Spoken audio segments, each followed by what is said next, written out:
Nah itu sorotannya apa Pak pas rapat di Hambalang Pak? Ada praktek under invoicing yang masih besar yang nggak terdeteksi di pajak dan bea cukai, dan kebetulan kita sudah galakan kan yang sebelumnya tim 10 dari LNSP udah bagus sekali hasilnya. Saya bisa deteksi beberapa dari sistem mereka ya dengan analisa yang canggih, masih belum AI sih karena manual betul, dengan data yang lebih lengkap kita bisa deteksi bahwa beberapa perusahaan sawit melakukan under invoicing ekspor separuh dari nilai ekspornya. Itu akan kita kejar ke depan dan mereka nggak bisa main-main lagi.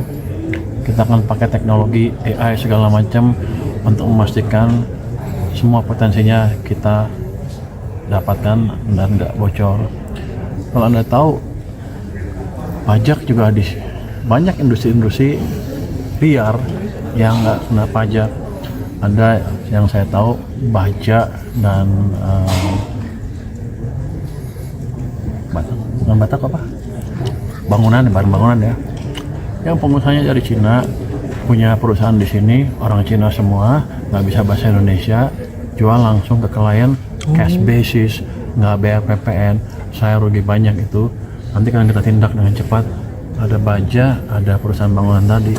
Kalau baja aja katanya potensinya kata orang yang sudah insaf itu setahun bisa 4 triliun lebih. Jadi besar itu, ada banyak perusahaan.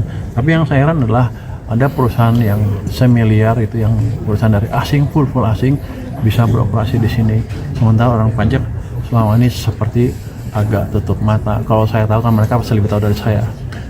Yang bea cukai seperti itu juga kita pelajari. Jadi kita akan rapikan organisasi pajak dan bea cukai supaya bekerja lebih serius ke depan. Kalau bea cukai ancamannya clear loh dari sana, bahwa kalau nggak bisa betulin setahun ya betul-betul dirumahin. Jadi saya akan selamatkan supaya 16.000 orang itu tetap bekerja, tapi yang bagus yang kerjanya, yang jelek-jelek kita akan rumahkan, saya akan kotakin betul. Apakah reorganisasinya nanti setelah Kortex selesai kan Pak? Enggak. Reorganisasi Dirjen Pajak setelah Kortex selesai kan? Kenapa? Seminggu 2 minggu kita beresin. Oh, seminggu. Under invoicing perusahaan sawit tadi itu nilainya berapa potensinya? Itu kan kita lihat kapal per kapal. Let's say itu praktek yang biasa mereka lakukan. Saya kan baru dapat 10 perusahaan besar, itu dapat sekitar 50% kira-kira itunya. Kalau pukul rata ya kira-kira yang total ekspor mereka yang diakui lah separuhnya. Jadi nanti kita beresin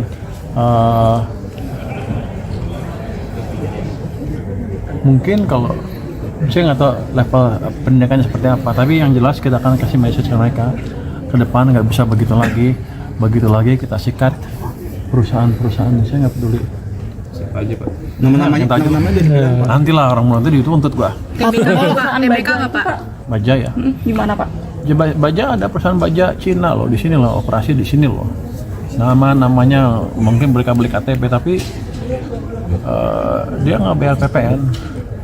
Nanti kita tadinya mau digerebek, tapi nanti kita lihat Ini saatnya. Presiden udah tahu ya Pak berarti ya? Ya? Presiden juga udah tahu Pak soal perusahaan-perusahaan under invoicing sawit, terus baja. Kalau juga. dia lihat gambar besarnya, dia tahu bahwa ada invoicing sawit, ada invoicing batu bara. Tapi gimana prakteknya ini ditanyakan bukan urusan dia. Itu bagian saya untuk memastikan saya bisa menjalankan pesan Presiden itu berkali-kali. Gua pikir sekarang baru 4 bulan kan di sini. Kalau 6 bulan lebih nggak ada implementasi lagi ya berarti gue nggak becus gitu kan dalam penilaian atasan kan. Jadi saya akan pastikan kita bergerak ke arah yang diarahkan oleh pemimpin saya. Pak Purbaya, terkait bonus atlet SEA Games kan 500 juta ditambah jadi 1 miliar kata Pak Prabowo, itu dari APBN atau bukan ya Pak? Emang dari mana?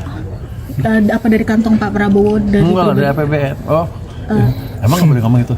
Kan besok kan mau dibaginya kapan ya? Hari ini Pak jam 3. Oh, dari APBN itu dari dana tertentu ya? Berapa Pak dari Kemenkyu mengalokasikan ya? Hanya 580 sekian, tapi katanya turun jadi 480.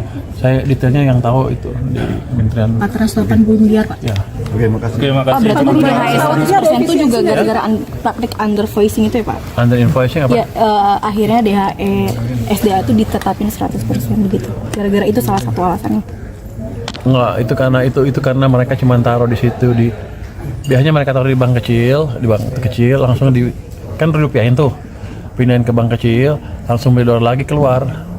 Jadi cuma sebentar keluar lagi. Jadi kita ditipu. Sebenarnya saya nggak tahu motifnya kenapa lebih senang di luar. Memang mereka niatnya jelek apa gimana? Kan sebagian besar juga pinjam uang dari bank Indonesia di Indonesia kan. Kenapa dibawa keluar, itu yang agak aneh. Tapi nggak apa-apa. Kita lihat seperti apa pelaksanaan beberapa bulan ke depan. Nanti kita akan evaluasi terus. Yang jelas, kalau ada kebijakan DHE untuk menjaga dolar supaya nggak keluar hasil ekspor tadi, ya kita harus jalankan dengan baik, dengan konsisten, dengan optimal. Kalau enggak, pemerintah akan jadi bahan ejekan aja. Saya nggak mau